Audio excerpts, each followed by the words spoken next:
Good afternoon, viewers, and welcome to Matters of Public Importance on Channel 6.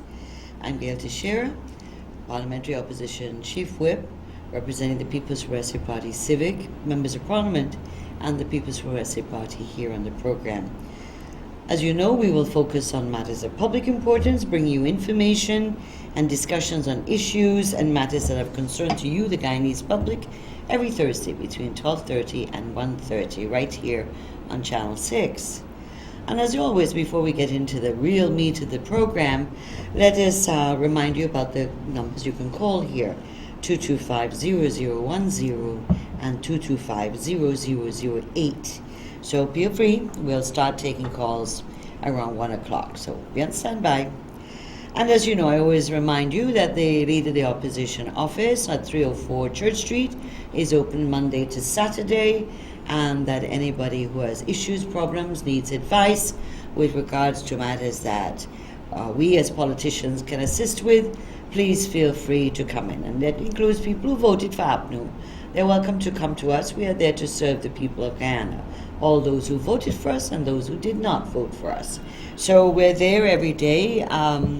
There are different members of parliament that go to the office and volunteer time to meet people and make representation. And of course, we have former head of the presidential secretariat, Dr. Luncheon, and former Prime Minister Sam Hines, who are there also as volunteers. So please feel free to drop in. Our numbers, and the number you can call if you wish to make an appointment or just clarify the time, 225-3432, 225-3432. So please feel welcome to come and visit our office.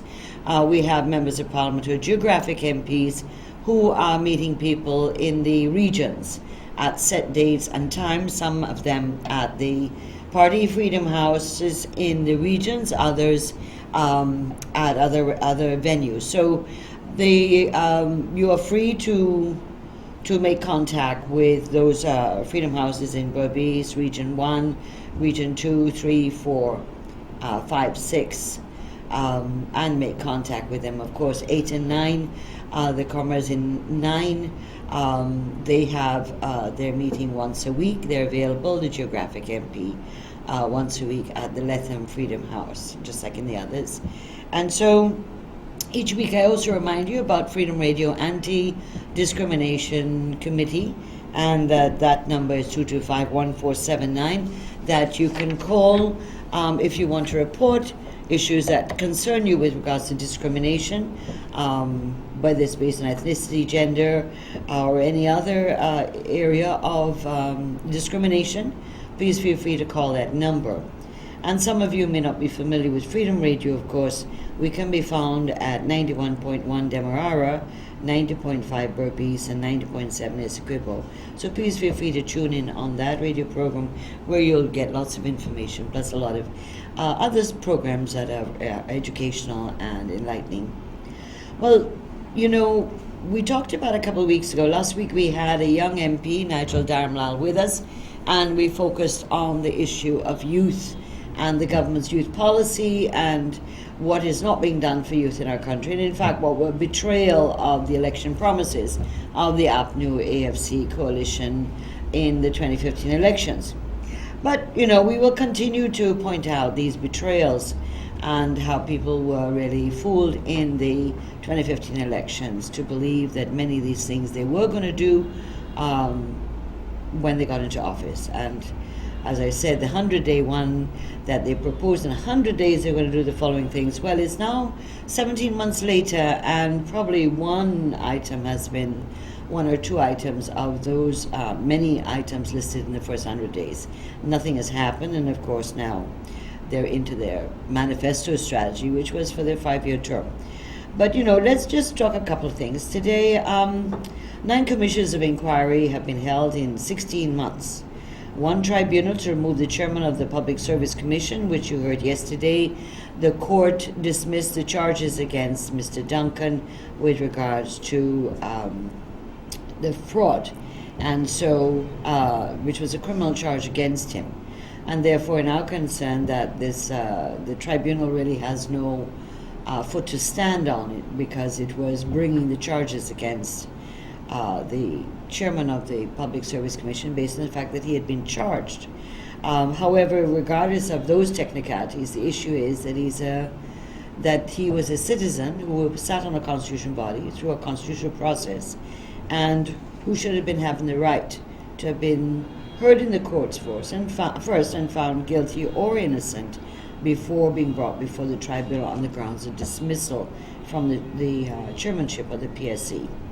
We've had several boards of inquiry, and there's a recent one with regards to procurement of drugs. Very, very vague when you read it in the papers. What's it about? It seems to be more about members of staff of the Ministry of Health giving out information with regards to tenders and bids, which is a slightly different issue than in terms of investigating the procurement of drugs. And in fact, according to our information, the issue of procurement of drugs is a major scandal, and it's listed in 25 scandals. Not only the drug bond, but a number of queries about the purchase of drugs in Ghana, or in some cases, the non-purchase of drugs at all, at the cost to the patients in this country. So they've had all these bodies that cost a fortune, but what are the results? In some cases, like the Gaisuko COI, it made specific proposals to not close any estate, and yet the government is closing Wales Estate. It says it is merging LBI and more, and therefore closing LBI, and then next year will be Rose Hall. So what's the use of spending, 55 million on one commission of inquiry, and then you don't even bother to deal with it? It doesn't mean the government has to agree to what's recommended, but certainly it's a lot of expense to throw out these reports and just do what you want to do. You might as well have not had these reports in the first place. And as I said a few weeks ago, and I repeated, that all these COIs, including one on the veterans, on the Sophia drop-in the Children's Drop-In Center on Hatfield Street fire, the plane, the aircraft in Karasabai area, and so on. But shouldn't they be having some really serious COIs and investigations with regard to the Sussex Street bond and the rental agreement between the Ministry of Health and the Linden Holding Company, which, according to the minister's own admission, disobeyed, disregarded any procurement process whatsoever? And so, shouldn't there be a COI in relation to that? Shouldn't there be a COI into the GRA, DDL settlements of billions of dollars? Or another COI into the Government of Guyana BK international settlement of the entire 5-year contract of $10 million US, when BK only did work for 3 years, and as we know at substandard levels, that led to the PPC terminating his contract, and in fact the IDB at that time being very vociferous in that the contract had to be also terminated. Why aren't we having one about the GPL blackouts, which is sending us all mad? Either our lights are like fairy lights, or we're getting blackouts for long periods, and as people have said, you don't get water while you have a blackout. And of course, for businessmen, and for manufacturers, this is bad news. They can't get work done. And of course, for the ordinary housewives, this is just making their life just more burdensome, more difficult. For anybody trying to make a living of any kind, this is tremendous. It's causing this tremendous dislocation, discomfort, and additional costs. So, and also, why look at the crime situation? Every single day, 2 or 3 robberies that are being reported, and so. But many of the incidences of pickpocket, of all sorts of robberies that take place, a lot of them are not being reported either. People just feel it's a waste of time going to the police station. And so, what is the response of the Minister of Home Affairs and the Commissioner of Police? Crime is on the down. It's on the decline, guys. We're all imagining things. This is, according to their statistics, things have been reducing. The problem is that even if we want to get into a statistical argument that, the numbers have been reduced. They used to put out a report that said for each category of crime, they would put out the figure for the first half of the first quarter. And so one could, in a year, look at each quarter or each half of the year and do comparative figures, and then do that with the previous year. Well, you know what they're doing now? Then since Mr. Roy took his motion to discuss crime, which was several months ago, all of a sudden the police are not giving us any statistics. All they're saying is that, armed robbery is down by 21%, and fatalities from road accidents are up by X%. So you're not getting the actual data anymore. And so, I could sit there and say things have declined by 21% or increased by this amount without having to show you the figures to show that I'm telling the truth. And the issue this government cannot deal with and does not understand is that the issue of trust and confidence. If the people don't trust you, you have nothing to gain. They will not trust you on what you're saying to them. And Mr. Ramjatan has a huge, gap when it comes to people trusting him and what he says, particularly after the AFC's debacle and absorption as just one of the fellows in the APNU coalition government. So crime is a major issue. The proposals of Mr. Ramjatan, again, like in 2015, he talked about dogs and horses. Well, all I know about is that one horse was provided for in Rupununi to help with security for the police work in Rupununi. And of course the stable or the accommodation for the horse is actually very, very nice, and it's better than the police station that the police have to work in Letham. Of course, the joke of the people there is that the horse is taken better care of than the policeman. But we now hear the minister having provided one horse in Rupununi in 1 year, which is a place where you can get horses, by the way, quite easily, has now decided that, one of the crime-fighting things he's going to introduce in Berbice is horses. Now, don't talk to me about horses. I love horses. I love animals. I love the mounted police when they're all dressed up and on the horses. I think they look absolutely fabulous. But,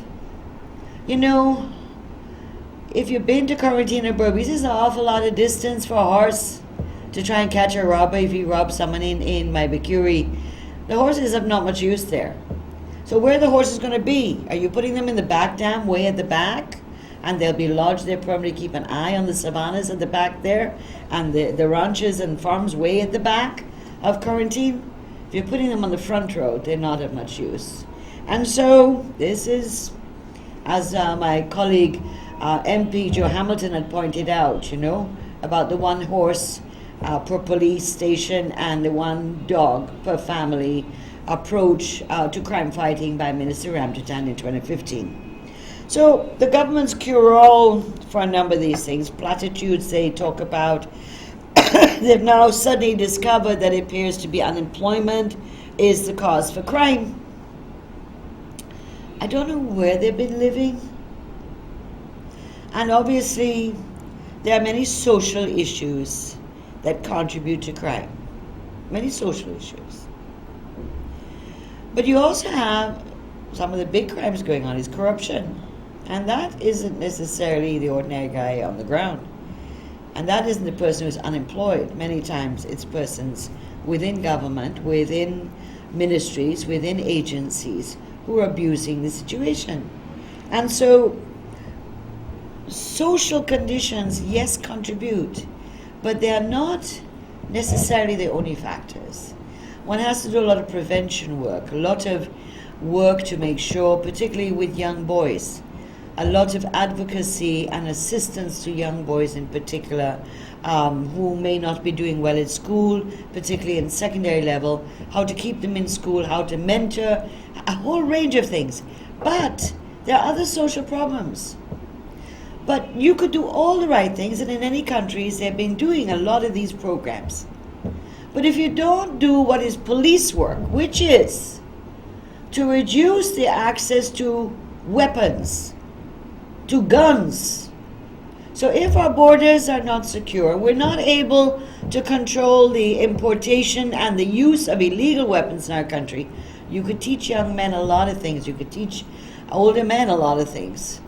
But if they can pick up a weapon and rent it for $2,500 for the night and put in some more money for a bullet and go in and rob someone's house, you have not been able to make a difference. The issue of crime is not a moral issue. It is an issue that requires a comprehensive strategy and a combination of good police work, a strong police force, good intelligence work, good information. And the police therefore cannot get information from people if people don't trust them. And so there's a combination of issue in the crime issue. You know, this government has the National Commission on Law and Order, which was started by President Jagdeo when I was Minister of Home Affairs. And we had every Tom, Dick and Harry on it, including the parliamentary opposition. Mrs. Deborah Baca was the representative for the PNC in those days. And we had all these agencies. We had the police, the army, private sector, religious organizations, and a lot of things, work was done. We started in 2005, 2006. That was one of the proposals coming out of the many stakeholders meeting with the crime wave. And then you've had different strategies and different work that has been done to try and strengthen the police force, to get the police force to get their act together, and that continues up to today. However, whilst we had a defense board that was chaired by the president, this government not only has a defense board chaired by the president as required by the Constitution. No one wants to take that away from him. He's the president. He's the head of the defense board. He's the commander-in-chief. However, this government has a defense secretariat now that is financed through Ministry of the Presidency, that has many former military persons hired to assist in relation to defense.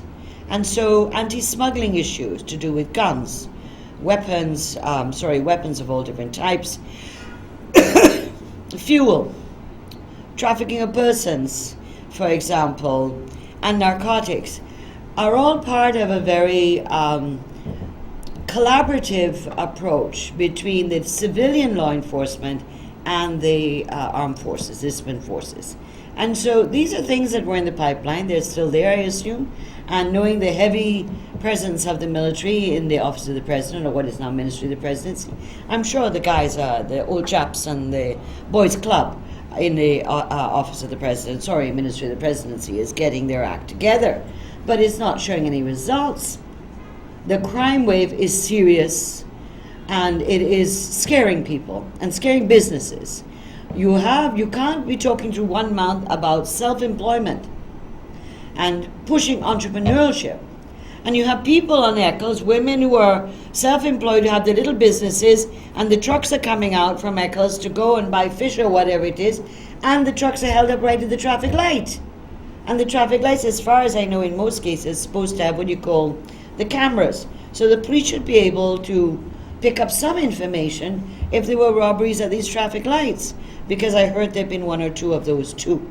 So you can't be talking one hand of we want more entrepreneurship, we want more investment, but at the same time you're unable as a government to protect your citizens and to protect your investors. And this was a challenge for us in 2002 to 2008 when we had the most violent crime wave, and let us hope that what we're seeing emerging in these days is not the forerunner of what came into 2000, 2008, and I doubt it, because those criminals in particular had not only a criminal agenda, but a political agenda. This is just criminals, this period is criminals on the loose, emboldened, doing it in daylight, and they feel that they are immune from anybody troubling them. So the government needs to seriously look at what's going on there. And so we're going to have a call in, and I'm sure you're going to call in on the electricity and the crime and so on. But before I let you do that, let's just deal with a couple of things in the Parliament, because we haven't talked about Parliament for a couple of weeks because we were on recess and so on. But you know, we were back on October 13th, the recess ended, and that the only matter on the agenda, of course, was the President's address, the fifth one to the 11th Parliament in the last 17 months. Highly unusual, but he's the President. And the debate on the government's national youth policy.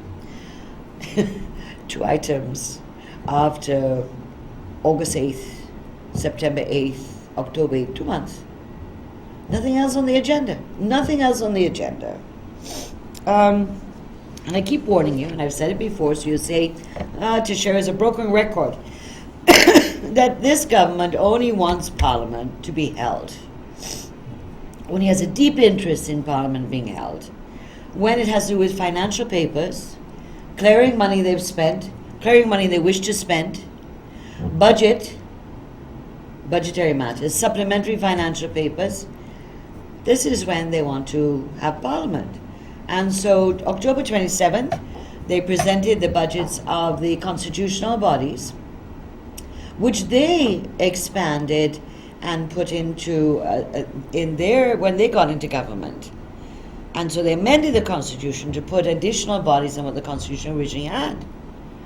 And in that way made them independent and completely from any government or anything like that. So these agencies put up their budgets.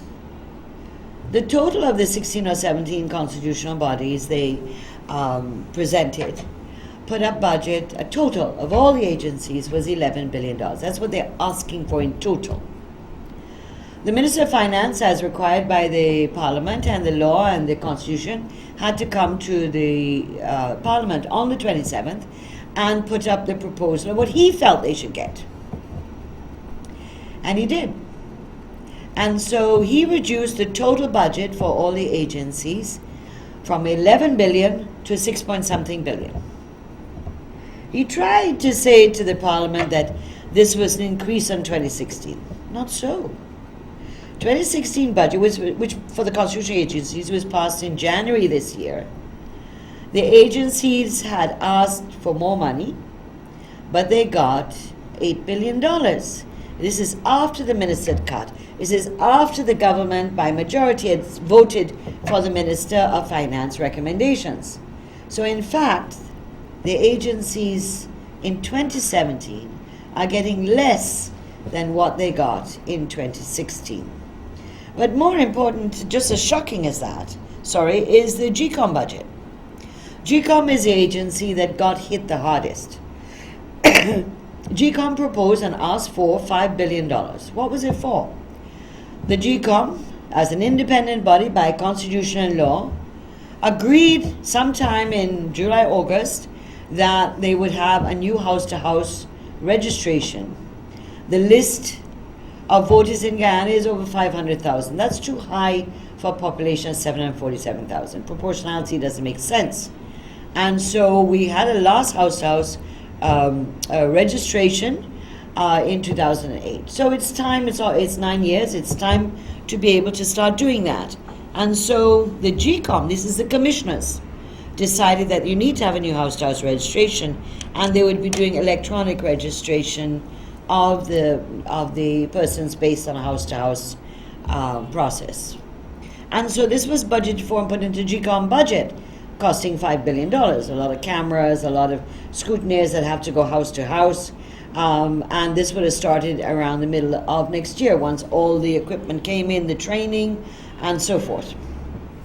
Well, the Minister of Finance cut the budget to $2 billion. So that basically what it means is that there's no electronic registration, no house-to-house in 2017. We asked him if the GCOM came back with a request, with a house-to-house registration, repeated their request, would he be willing to consider it? His response was he'd be willing to consider it. But time is of an essence. House-to-house registrations take a good while to prepare. A lot of training, a lot of equipment, a lot of logistics, and you can't be doing that without money. And so if we don't get a cleaner list than what we have now, then there will be major concerns when it comes to 2019 elections and 2020 elections. Of course, they also cut the budgets for the office of the DPP and the judiciary. These are major consequences again for the citizens of Guyana, just like the GCOM one is a citizen's right to free and fair elections. This is being impinged upon by this cut by the minister. So too with the DPP's office and the judiciary's cut in their budgets. We talk about backlog of cases in the court. Well, if you're going to cut the prosecutor's office, you're going to cut the Supreme Court budget, then don't be surprised if there are delays in the courts. And then, November 4th, that is Friday, is supposed to be our day. The standing order says every fourth sitting, it belongs to the opposition, but it's called Private Members' Day. Well, the chief whip for the government sets all the dates. She's the chief whip, and she sometimes believes that she can lord over everybody, including the opposition. So anyway, November 4th was agreed to, and our count is that it's our day, confirmed by the Clerk of the National Assembly, in which we have placed 3 motions for debate. They did a commission of inquiry who presented a report on the public service. And the government, we want to have this debated because there are a number of policy issues brought in there which the government appears to be acting on but has not had any debate in Parliament, nor have they admitted that they're implementing the COI.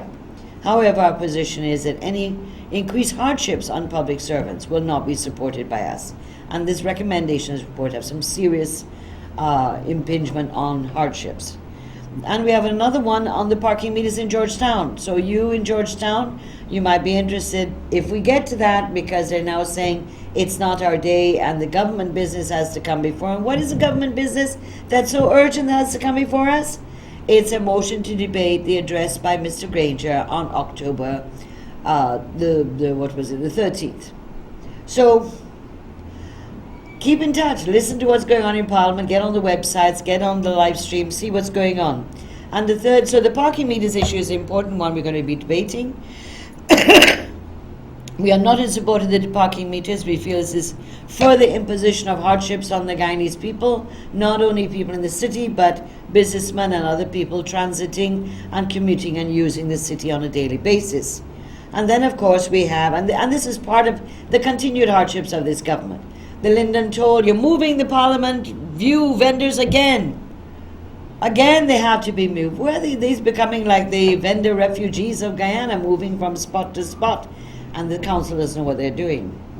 And the third motion, of course, is demanding the accountability issues on the Jubilee Park or Durban Park development project, where hundreds of millions of dollars were spent, and a lot of money has not been accounted for, which was collected.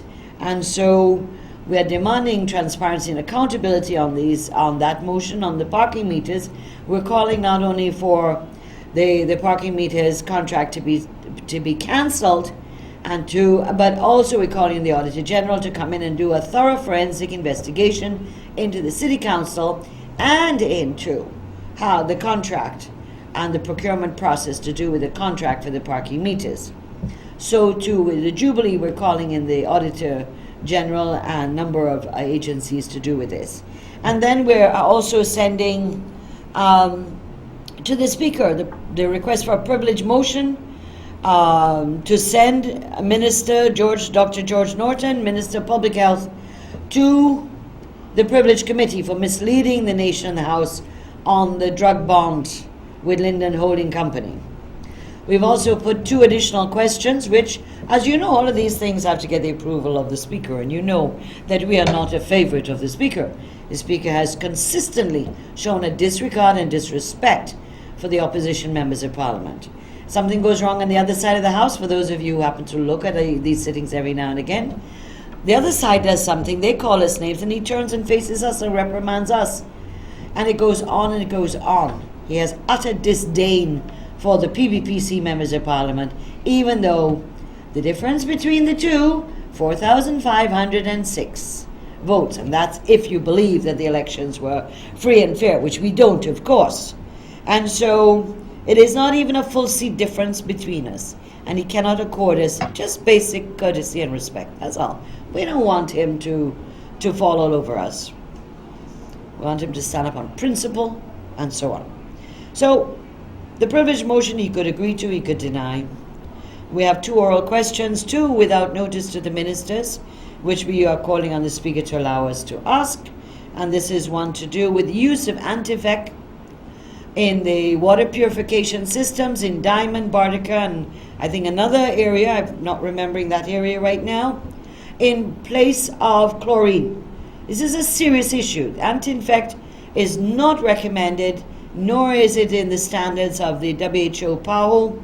It is not used in other countries. It has serious side effects, and therefore why is the government, why has GAIWA, and they must ask why this change was made, and why didn't they tell anybody about it, nor warn anybody about it, and how long has this been going on? And then we have another question without notice to a minister, and that's to do with the extraordinary delay in appointing the local government commission.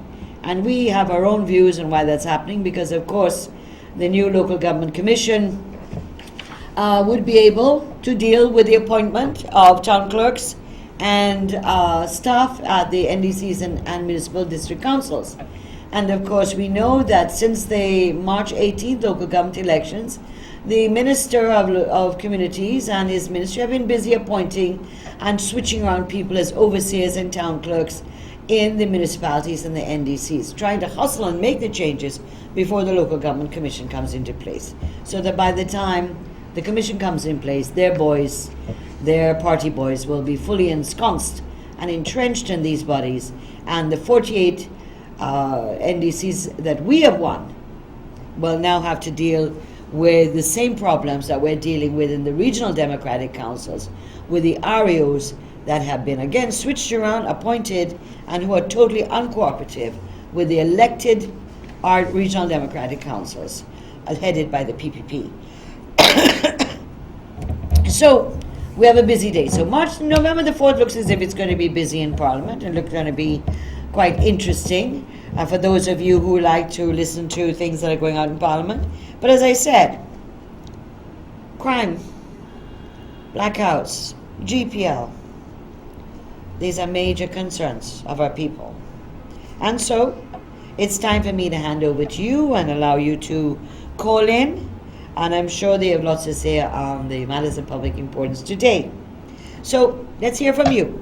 I know that a number of people, my phone was flashing while I was talking, and so I'm hoping that people will call in. But today we can talk as usual about anything. I don't restrict you, but that you have your view on one of the things, but I anticipate that crime and electricity will be some of the concerns you have. Let me take a call right now. Good afternoon. Welcome. Matters of public importance. Hello? Hello? Hello? Good afternoon. Matters of public importance.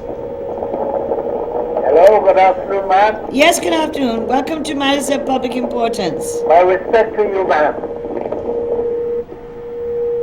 Nice to talk to you. What would you like to add to our program? Yeah, I got one question to ask. Yes? I know you don't have the answer, but maybe you can help. Yes? What is going on with this election petition? Why is it not being called before the court?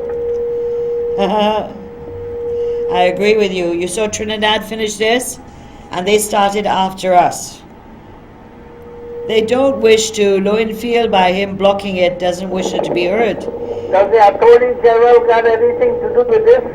Yes, they would be defending the Attorney General, the lawyer for the Lowenfield, because he's the one appealing Chang's decision to have the case proceed. And there's nothing the opposition can't do about that? Well, our lawyers are fighting it in court, and obviously we also have to internationalize some of these concerns because it's taking too long, and it is really a breach of democracy and a violation of democracy. Ma'am, what is going on in this country? The entire country is what word do I use? The entire country now is in distress. These people, all they're doing is what they want to do. They don't go by the law anymore. Yeah. They're doing a lot of stuff without recognizing the law. Thank you very much Thank for you. responding to me. You're welcome. What I will do, sir, next time is that I will probably ask Mr. Nandalal or the lawyers involved to give me an update, or maybe even have them come here to report to you on the television, okay? Poor Mr. Nandlal, what can he do? Well, we can fight the case in court, as you know. It doesn't mean it'll go in our favor. I mean, we're pleased that with the case yesterday against Carvel Duncan, that the case was dismissed. Then couldn't he go with a motion to the court to call the case? No, once apparently there's an appeal against Chang's ruling in February that the case proceed, and Lowenfield has gone to the courts to appeal Chang's ruling, then that has to be heard, as far as I understand. This entire nation knew that the election was rigged. Yeah. These people win the election. They never win an election. I have no respect for Granger. He's no president of mine. Yeah. Anyway, thank you very much. Thanks, man. Take care. Bye-bye. Hello, good afternoon. Welcome to Matters of Public Importance. Good afternoon, ma'am. Hi, good afternoon. Yes, this High Commissioner from Canada. Yes. The High Commissioner from Canada. Yes. I noticed the act Guyanese to come home back and open business in Jersey. Ma'am, you know, we can't understand this High Commissioner. He did me right says, what is the wrong with him? When all this crime happening in this country, you are asking people to come and open business here and invest here. Why you not ask Mr. Kemajuram just and see what the best he can do with crime before this people come here? Yeah. You think the people who are coming in this country will last their life with what one here? But not only that, remember, in your argument, you're right, but remember too, it is the same Canadian High Commission and the government that has issued an advisory telling people to be careful when they come here because of the crime rate. So here the Canadians are saying, have a big advisory to anybody coming to Guyana. They're nationals and citizens, and Guyanese living in Canada, many of them are Canadian citizens also, telling them don't come to Guyana, or if you come to Guyana, the crime rate is very high, so be careful, don't take chances on the following. And yet here is the High Commissioner saying the Guyanese should come home to invest in their country. Yeah, other thing, ma'am. So it's a big contradiction. Yeah, this fellow come and catch what do this crime? Bartica. Yeah. Massacre. Yes. I noticed they got these people up on manslaughter for what reason? They have them on what? Manslaughter charge. Oh, yeah. You will get them on this after so much hearing and put up on manslaughter. What is that then? They're thinking they're going to do another crime? They know what they're going to do before they get them? You got some man, ordinary man, got them inside lock up for drugs and lock them up and take away the murder. And you got the real murderer and you give them manslaughter charge. What goes on in this country? No, it is, to me it's shocking. I mean, I'm not a lawyer, so I don't understand some of these things myself, but the fact that these men are involved with both Bartica and Lusignan, the same men are involved in both places, and they murdered 20-odd people, babies, children, and police as well, and that the Lusignan aspect has to still be dealt with. But the fact that two of them have pleaded manslaughter, therefore they're avoiding a trial. They're avoiding a trial, apparently, as I'm told, and therefore it will be up to the judge, Roxanne George, to just sentence them. I think this is a travesty. It's a serious travesty. The other three men in the Bartica case, apparently the case is going to trial, I understand so far. But this is a way, I believe, of these men getting away with shorter sentences in the prison, and I think also, this is my private view, that some people don't want them to talk. They don't want them to go into a trial because they might talk about what may and who may have been behind Feynman and the Rollins group and what really happened in that crime wave. So I think that's my view. I could be wrong, you know. I could be going a little bit crazy and letting my brain go in a different direction, but I really believe that this manslaughter issue is to cover up and to make sure that these people don't talk and are not examined by a jury and a trial. Everything what you're talking about, ma'am, is true. I'm telling you that is a camouflage. This Yeah. to your advance. Anyhow, thank you, ma'am. Let me let you for other Well, thank you very much for calling. All right, have a good day. Hello? Hi, good afternoon. Welcome to Matters of Public Importance. Hi, good afternoon. Afternoon. I'm the person who call you in connection with the dialysis. Ah, Right? They yes. advised me concerning like with NIS, right? But the problem is that NIS assists me with a part, right? Yeah. And the problem is that I have to wait until I finish and then apply all Then over apply again. to And it's get like it. 1 month and a half to really process, your document, right? They for now you will normally live with 25 to $26,000 in a week again. So I don't know Yeah. what to really do. Like how to go about it, right? I know. Look, this situation is really. What I don't understand, is that we've talked about this on this program. We've even mentioned it in Parliament, and the media doesn't pick this up at all about what is happening to the patients such as yourselves, where the government removed what subsidy, what assistance we were giving as a government. Now this process is extraordinarily difficult. Even though we weren't giving 100% support, at the same time they have removed even that. I don't know what to do except to be able, I don't know how to help you personally. I don't know. I wish I knew how to do it, because you're right. You have to then pay and then apply for NIS to reimburse you, right? Yeah, I have to wait until it's complete. Right, and That's that's the a thing, they take a whole. whole month again, right? Exactly. So it means you have to have money up front all the time. $1,000 1 week again. So I don't. How much you paying for each week treatment? Yeah. How much you paying for each week of treatment? $26,000 1 week. It's 12,000. 12,000 a treatment, so that's three treatments a week, right? Yeah. Yeah. I don't know. I really. What we can try to do again is to try to raise it with the minister, raise it in Parliament, raise it in the Social Services Committee in Parliament to try to get a recommendation. But that won't help you personally right away. That's the problem. Yeah. But we'll try. But see if you can try to. Is there any way that where you have the treatment done, they could give you like a little credit so as to give you that space?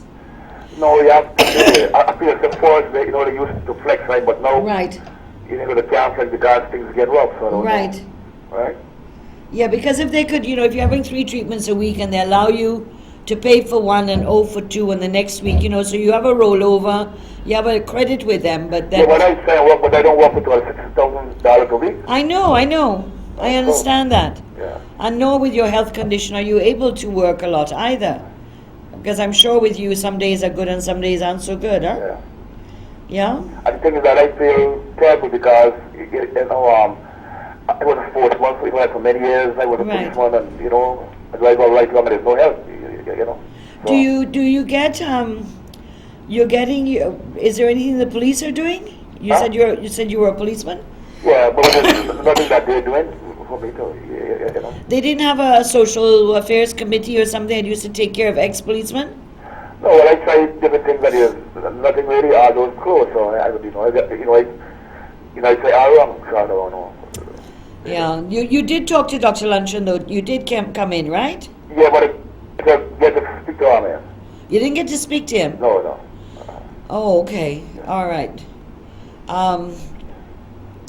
Okay, call me after the program, okay? All right, that's very much. Okay. All right, take care. Okay, thanks. Hi, good afternoon. Welcome to Matters of Public Importance. Hello? Hello? Hello? Welcome to Matters of Public Importance.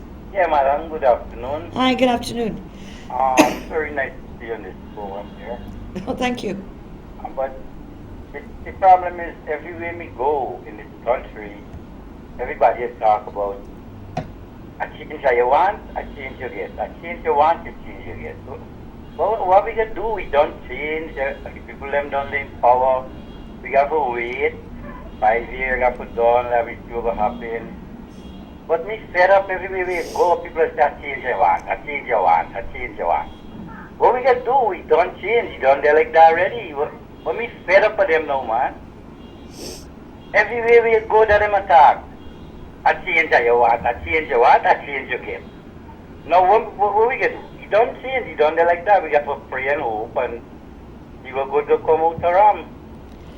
Well, I mean, yeah, it's true. Many people voted for change, and they've got change. That's true. I don't think people like some of the change. As we warned people in the election campaign, change is not always good. Change, you have good change, bad change, and ugly change. And in this case, we've had change that's not good. But the thing is that what do we do who want to make sure this country moves forward and our people are treated with respect, that our people are able to get jobs and to have a living and not be dependent on the government for all these things.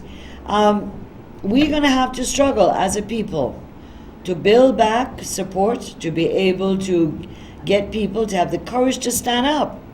Where things are happening in this country that if we had dared to do it when we were in government, you would have riot in the street. But people now quiet. So we have to be able to, people have to have confidence. We're going to make change. 2019 will show them again that we're the powerhouse, that we got the majority of the local government authorities. And 2020 we're coming back and we're going to win. But we have to be very clear about people getting their names on the list, have it correct, and what we wanted was a house-to-house registration and so forth. So there's a lot of work to be done. So I wouldn't get fed up. I know it's hard on a daily basis. Some days you really just want to throw up your hand and say, where's this country going? Can't give up, but we can't give up. So that's the thing. No, we can't give up. And I think that if we keep our heads on, we keep focused, we expose them for what we're doing, if we can recommend to them make changes and they still don't want to do anything about it, what can we do? We just keep plowing on, making sure that our supporters and friends, look, you got APNU people now who are upset about what their own APNU party doing. That's the thing. Yeah, and so we got to talk to them too. We need when 2020 elections come along that this use of race to divide our people and this APNU PNC a way of working elections and rigging and so on, we got to put a stop to it.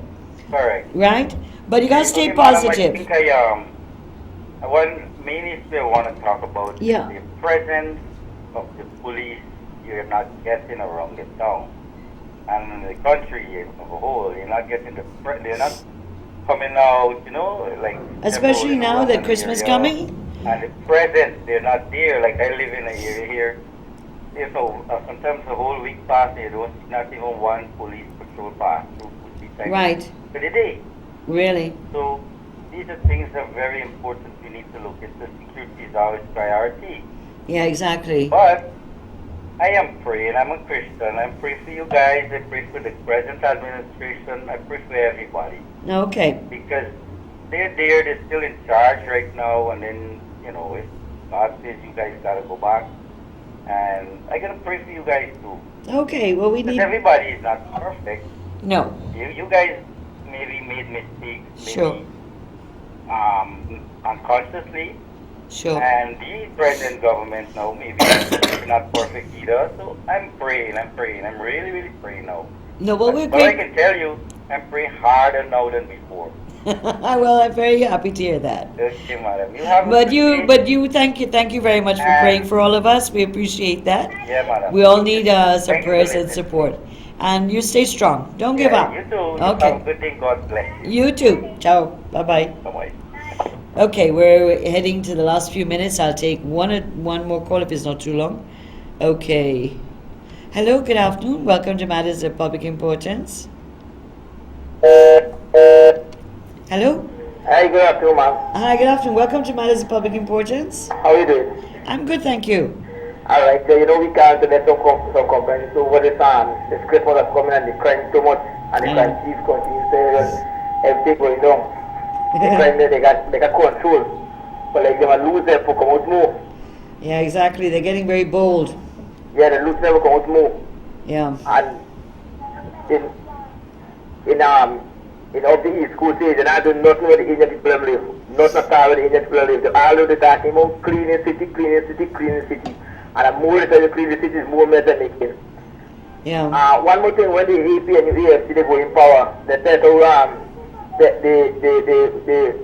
the mama they put when they take a car Suba. He said find a hole to where the water for run that is down on your flood.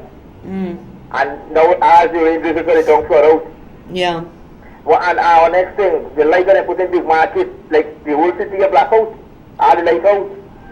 Yeah, there's serious problems with electricity, you know. But you're talking about Bordeaux Stabric Market. Yeah, Stable market last month. Oh, so the lights aren't working there at night?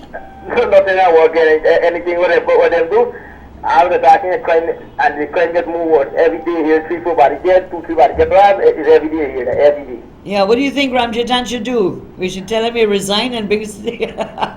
Well, he should come and explain to the public that we know. Exactly. That he can't handle nothing. Yeah. And imagine Diwali come up and they get crime at the ground. Yeah.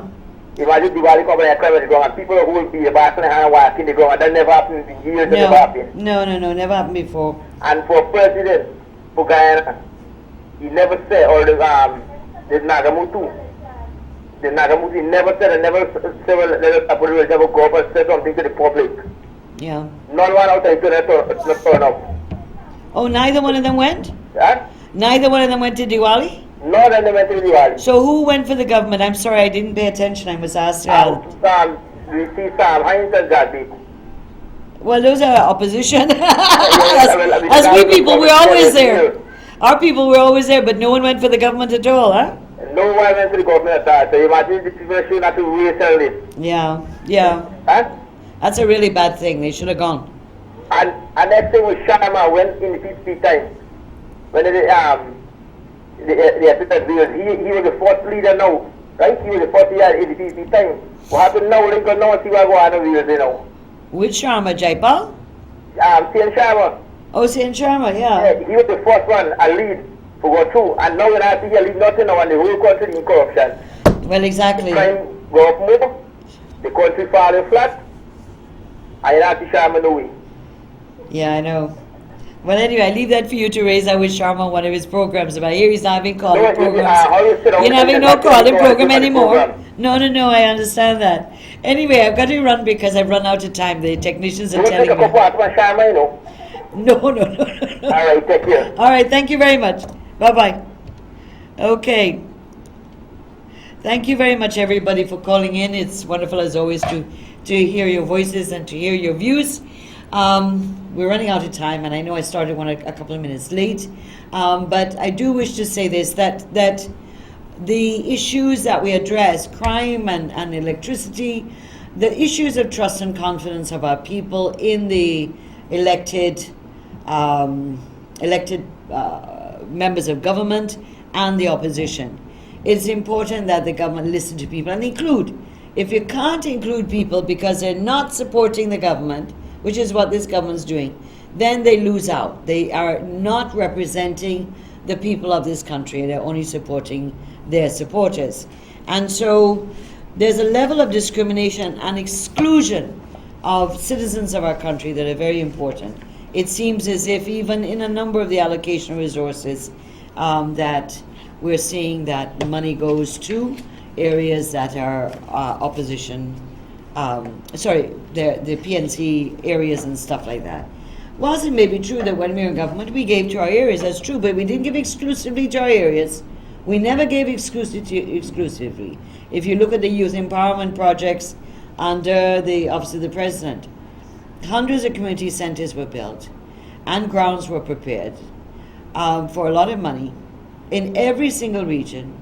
In communities, we did not exclude areas that had not voted for us. We did not, and we have records to prove that. So we will meet next Thursday, as usual, between 12:30 and 1:30. And as I always tell you, please don't drink and drive. Please don't drink and drive. Enjoy yourselves. We have a weekend coming up and so on. And I know working people need to have a rest, but don't drink and drive, okay? Because according to the statistics of that more people have died by road fatalities this year than in comparison to last year. So we want more people, and a lot of them are related to either speeding and or drinking under the influence. So you take care of yourself. Have a blessed week. Take care of you and your families, and have a blessed week. And we'll meet again next Thursday, 12:30, 1:30, to keep talking about matters of public importance, the things that concern you. And we will try to make sure the programs are interesting and informative so that you're well informed and you're able to know what's going on. So all the best. Have a great weekend, and we'll keep in touch. Bye-bye.